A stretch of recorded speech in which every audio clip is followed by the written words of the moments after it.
With our original data, we can only determine and see how many people left, not why they are leaving. This is the big difference between normal reporting and an advanced level of reporting. With normal reporting, you just report from one simple system and it doesn't have the depth that you usually want. When you move as an organization towards advanced reporting, you combine multiple data sets, multiple systems, and you get insights from those systems. And that's what we're going to do now. How to get more insights and see, hey, why are people terminated? So this is all the data that we have. In the other data sets, and book 2 I can delete because that's where we try to play around with our dates.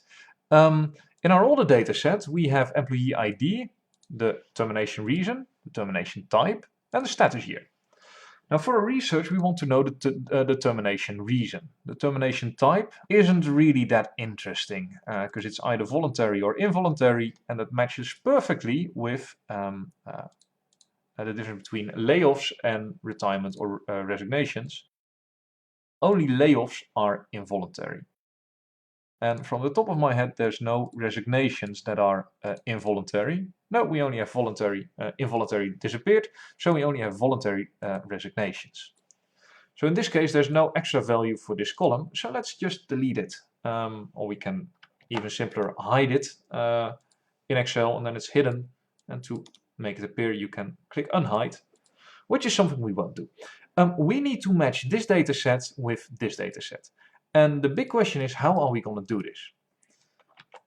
If you feel up to the challenge, you can write an answer down, then pause the video and think, hey, how can you combine these two data sets, and click around in the data, try to find out how you can do this. The answer is, there's two things that we need to keep in mind.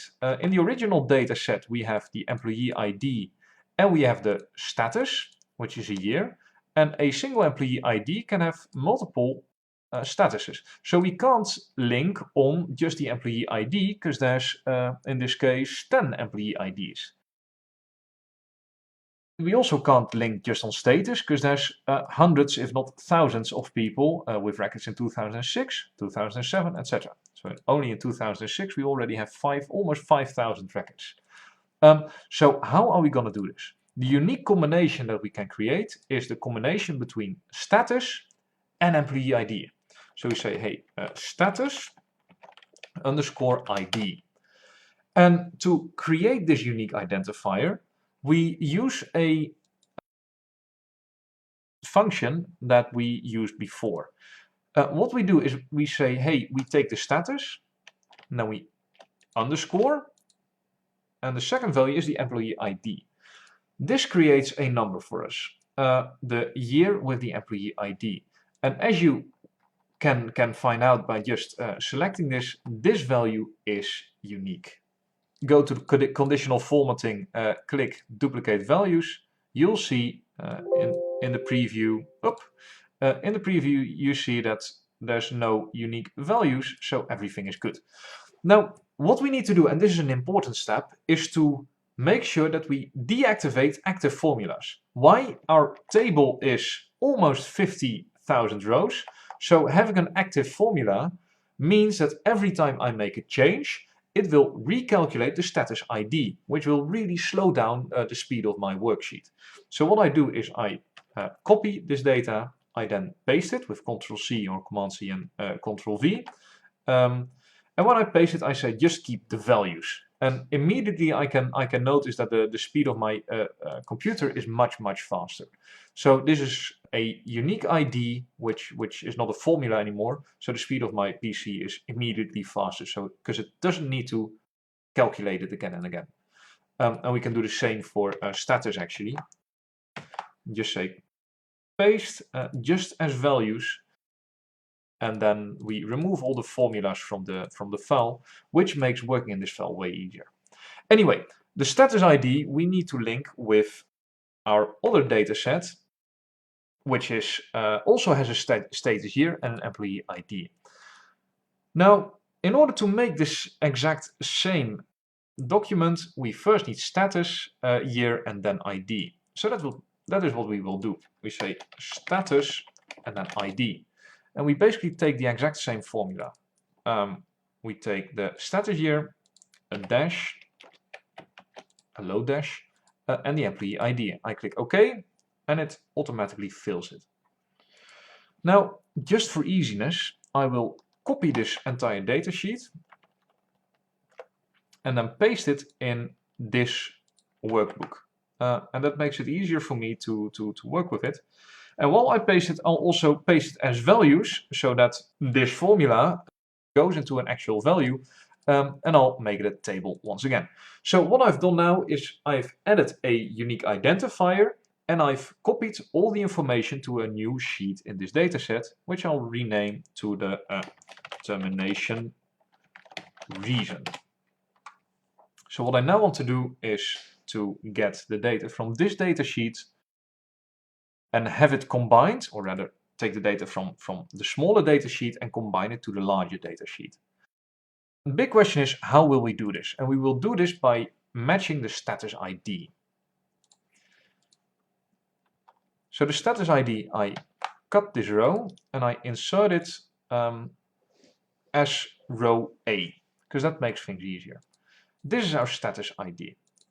What we now do is we use the VLOOKUP function. And the VLOOKUP function is very important. And I'll explain you. The new column that we make is the termination reason. I press enter. And you already see that it takes a few seconds to load. Even on a really fast computer, it takes a few seconds. So I'm really anxious to do the actual VLOOKUP.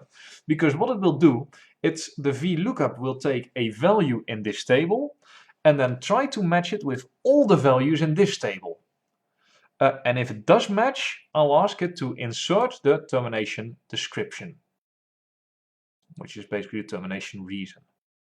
So that will take quite some processing power, I'm afraid. And I might actually have to pause the video and then start it back up after I've done it. That's just how heavy it is on the processing of the computer. And that's also one of the limitations of Excel, but I'm running this as an example on a really large worksheet, and you'll probably work with smaller worksheets.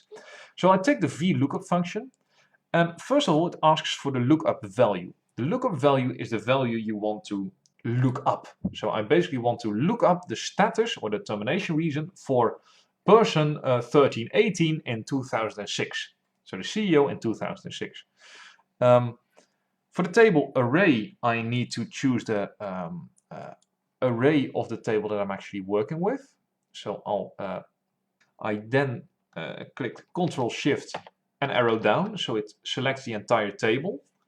As you can see in table array, it just says table 3. And then as the column index number, I want the index number of the column of the table array. And in this case, I want the third column. So what I do is I remove this. I say I want the data from the third column. And in range lookup, you can either select true or false. If you have a partial match already needs to match, then you can say true. In this case, I don't want the year to randomly match. I want a perfect match, so I say false. So this is the formula. This is how it looks in the function arguments of Excel. The lookup value is the direct value that's in front of it. The table array is the target that I want to get the data from. The column index number is the third column of the table 3, so the termination reason, and I want an exact match. Then I click OK, and now it's going to take a few seconds to process. The fun thing is that we already removed all the active formulas in the worksheet, and still it takes now already a minute to process. So imagine how it would be if there were actually active formulas in the cells. Then it would have the computer would have crashed right away. Another thing, we're working with 2 gigantic worksheets. Quite a simple thing to do in the other worksheet, in the termination reason worksheet. What we can do is just remove everyone who is active, that has a flag of not available, of not applicable. By just removing that kind of data, we'll reduce the size of the second worksheet tremendously. So as you can see, it just popped up. All the not applicables could have been prevented. What I was explaining while it was loading, all the non-applicable, if you just make a selection on those and say, hey, just get me the ones that don't apply, these are all rows that you could all delete, which would reduce the processing time, would be tremendously reduced. So this is 40,000 results of people who started working at the company and never left, which is about 80% of the entire population, because the entire population is 50,000. So we could have just removed this, and our VLOOKUP function would be much faster. Anyway, we have a fast computer to work with, so now we have a termination reason. A reminder, we started off with 3 research questions, the first of which being, why did people leave in the past few years? We now have all the information in one Excel spreadsheet to answer this question.